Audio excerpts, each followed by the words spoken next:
Press वार्ता में हमारे बीच में बहुत सम्मानित सभापति बड़े भैया प्रमोद दुबे जी, बहुत सम्मानित हमारे MIC मेंबर बड़े भैया ज्ञानेश शर्मा जी, उपस्थित हमारे सभी इलेक्ट्रॉनिक मीडिया के साथीगण, सभी हमारे प्रिंट मीडिया के साथीगण, सभी हमारे वेब पोर्टल के साथीगण, उपस्थित सभी हमारे और भी जो हमारे मीडिया के साथी हैं, सबका सभी हमारे फोटोग्राफर्स लोग भी हैं, उन सभी का आज की प्रेस वार्ता में मैं स्वागत करता हूँ, अभिनंदन करता हूँ। साथियों, निश्चित तौर पर जब आदमी बाहर जाता है और जब खासकर जब कोई महानगर पालिका निगम जाता है तो जरूर वहाँ से वो कुछ न तो कुछ उसको एक नई चीज़ सीखने को, देखने को मिलती है। हम लोग पहला जो हमारा दौरा रहा वो मैसूर का रहा, जहाँ पर हम लोग प्रोसेसिंग प्लांट में हम लोग जब वहाँ पर गए तब हमने देखा कि हमारे यहाँ कचरों से खाली खाद बन रहा है। वहाँ पर हमने देखा कि जो कचरों का जो सेग्रीगेशन हो रहा था वो लोग नारियल के जो टुकड़े रखते हैं, क्योंकि वहाँ सबसे प्रमुख जो उत्पादन है वो नारियल का है। तो हम देख रहे थे कि वो नारियल के उत्पादकों को जो नारियल के रुत उसको लोग अलग कर रहे थे, उसको अलग क्यों कर रहे थे। तो फिर हम उनसे पूछे कि भाई आप इससे क्या बनाओ।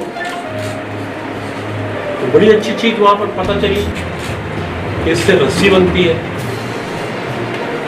दो चीज और लोगों ने बताया कि जो इसमें उससे उसका निर्माण होता है। तो वो चीज़ भी हम लोग, हमारे अधिकारी, हमारे और भी जो पार्षद हैं, उसको वहाँ पर मैसूर में उस चीज़ को हम लोग ने देख के आया कि इस प्रोसेसिंग प्लांट में हम सिर्फ कचरों से खाद बना रहे हैं जो हमारे गार्डनों में और कृषि उसमें एग्रीकल्चर में जो हम इस्तेमाल कर रहे हैं।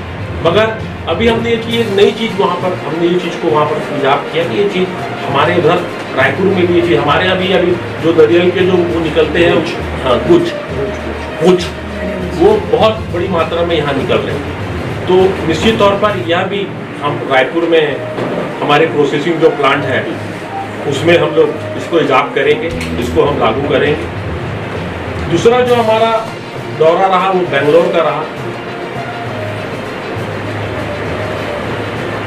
प्रमोद भैया ने बहुत सारी बात बताई कि वन टाइम सेटलमेंट जो बहुत जल्दी हो जाएगा। वन टाइम सेटलमेंट में हमने सरकार को यहाँ से MIC से पास करके, सामान्य सभा से पास करके हमने मंत्रालय हमने भेजा है। तो मुझे लगता है जब ये पास हो जाएगा और बहुत कुछ खुले प्लाट में भी वहाँ पर जो टैक्सों का जो सिस्टम है वो हम वहाँ पर देख कर आए। तो निश्चित तौर पर मुझे लगता है कि ये सब चीज़ों से जो हमारी टैक्स में जो हमारी जो इनकम है, जो हमारी टैक्स की आय, निश्चित तौर पर इस बार आप लोगों को अच्छे बड़े उसमें टैक्स हमारे नगर निगम को प्राप्त होगा जो हम लोग सीख कर आए हैं। दूसरा जो एक नई चीज हम जो अपने नगर निगम में लागू करेंगे कि जो सरकारी हॉस्पिटल में जब बच्चियां पैदा होगी, बेटियां, उनके लिए 20,000 रुपया फिक्स डिपॉजिट, इसको पहले MIC से सामान्य सभा से पास करके सरकार के पास भेजेंगे। मगर मुझे पूरी उम्मीद है कि ये काम हम लोग करेंगे। 20,000 रुपया उनके खाते में फिक्स डिपॉजिट हम कराएंगे। जब वो बच्ची 18 साल की हो जाएगी तो निश्चित तौर पर उसकी शादी के लिए, उसकी पढ़ाई के लिए, उसके लिए उसको वो काम आएगा। दूसरी एक बहुत बड़ी चीज जो हम लोग देख कर आए, जो हमारे सफाई कर्मचारी हैं सुबह 6 बजे से निकलते हैं, उनको सबसे ज़्यादा पड़ी रहती है कि बस हम लोग काम खत्म करें और नाश्ते के लिए अपने घर जाएं या नाश्ता करने कहीं रुक जाएं। मगर अब ऐसा नहीं होगा। हमारा यह प्रयास रहेगा कि 4,000 या 5,000 कर्मचारियों को रायपुर नगर निगम के माध्यम से सुबह नाश्ते की व्यवस्था उनके लिए की जाएगी। ब्रेकफास्ट जो होता है वो अब उनको घर में जाने की या होटल में जाने की नहीं, मगर रायपुर नगर निगम उनको ये उपलब्ध कराएगा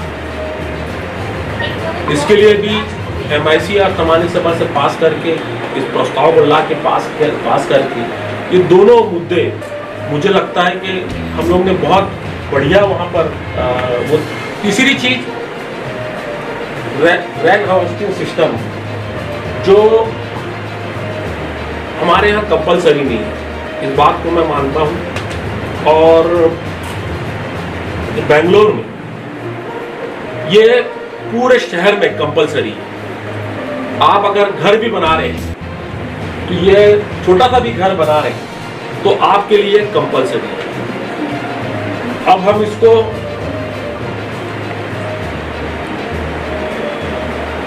MIC से पास करके सामान्य सभा से पास करके यह भी प्रस्ताव सरकार को भेजेंगे कि रैंक हाउसिंग सिस्टम अगर आदमी 1000 फीट का भी घर बना रहा है, 500 स्क्वायर फीट का भी घर बना रहा है तो वो उसके लिए कंपलसरी होगा, वो आपको कराना ही होगा, तभी आपका जो घर का नक्शा है वो पास होगा।